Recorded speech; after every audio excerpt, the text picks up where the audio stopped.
Hello, as today is a day of mixed sun and rain, I decided to do something indoors.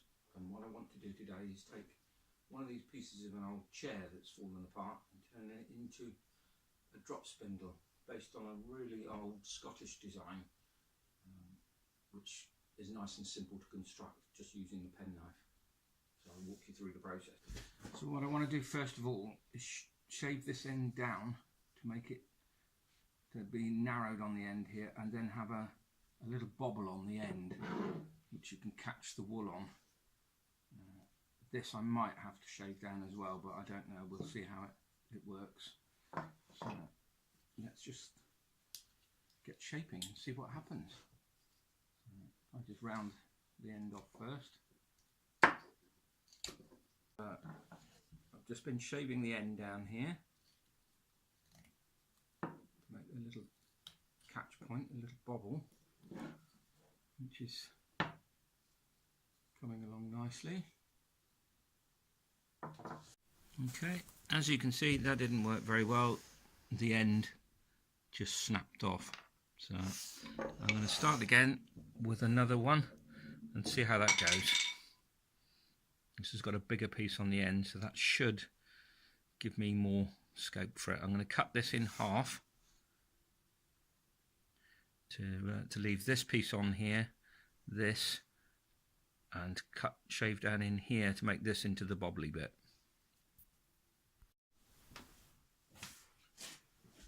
So, Mark 2. I need to take this end down because it's too long. So I need to cut this down and make this into a rounded section here. First. Okay, this is a bit of oak or something by the look of it. It's quite a lot harder than that time. So this will take a little while. So I'll get on with this and I'll see you when I've done a bit more.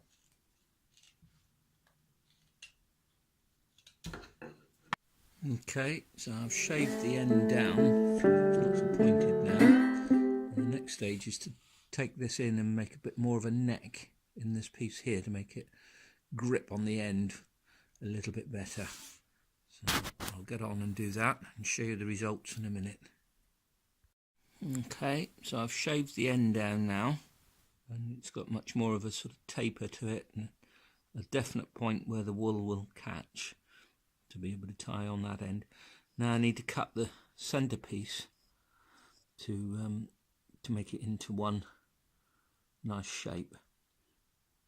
So I'll do that and come back after I've cut it. Okay, so now I've cut the end off. So this is the bottom end, and then the wool gets wrapped around here once it's spun, and this end stops it sliding off. So this is the top. On the bottom, what we need to do now is cut a cross section, mark a little cross in the end here, which I'll do with a saw and show you the results. Okay, so I've cut the piece down now. I've got the bobble on this end, which should stop the wool from sliding off. I've got the taper here, which should allow it to build up. And then I've got the cross cut in the bottom here. And what happens is when you tie it on, the wool that you've already made comes up one side there and is held to be on the position when it's spun.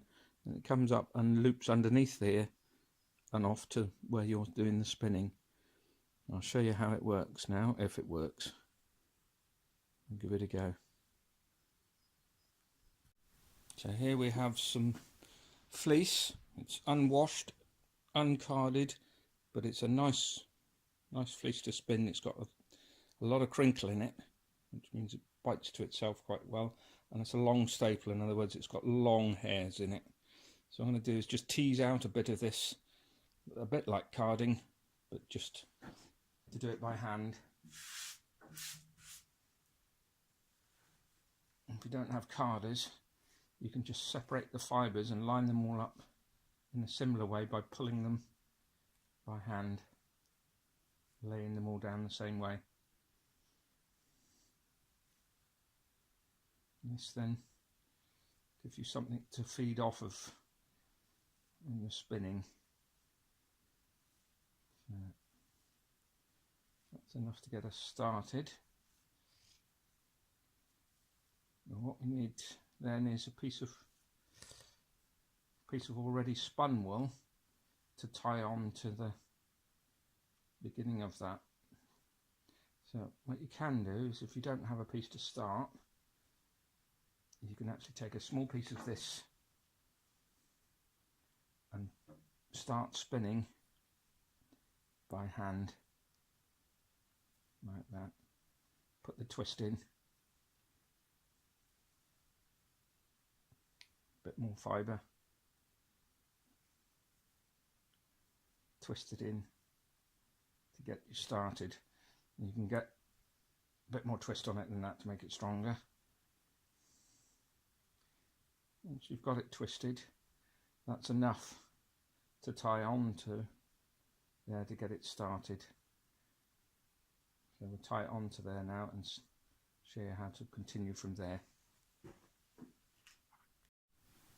Okay, tying on to this little drop spindle, what we do then is we've got to tie it onto this end.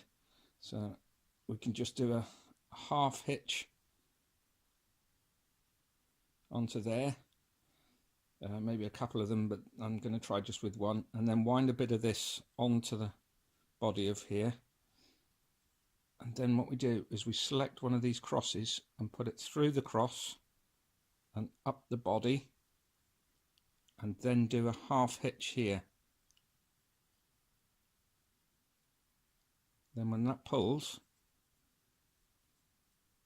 it's suspended by the weight on here.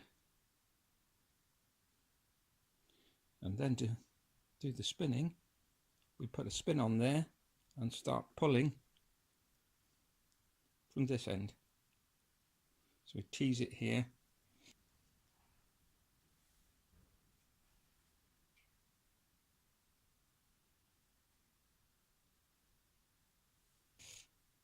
And spin here.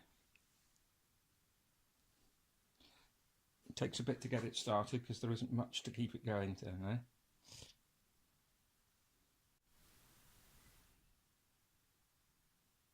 Okay, so after 10 minutes of spinning, I have the wool now coming out fairly evenly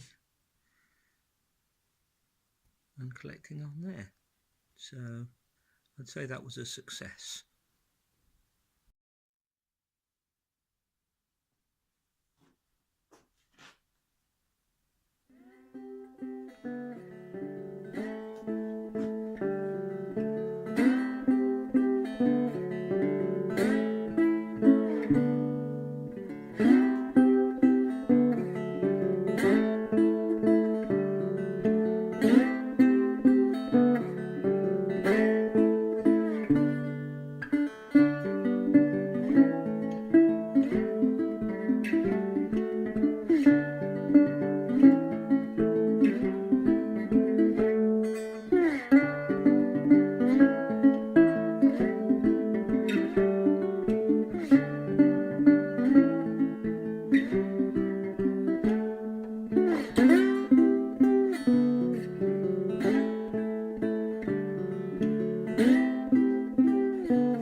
Okay, so that's that one working. It's all coming up nicely, but I've made a larger one here which has got more weight to spin.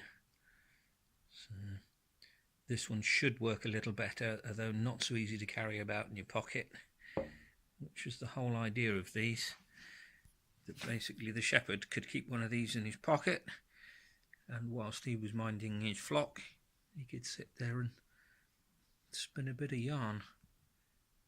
So useful to carry about with you, a lot more portable than a spinning wheel.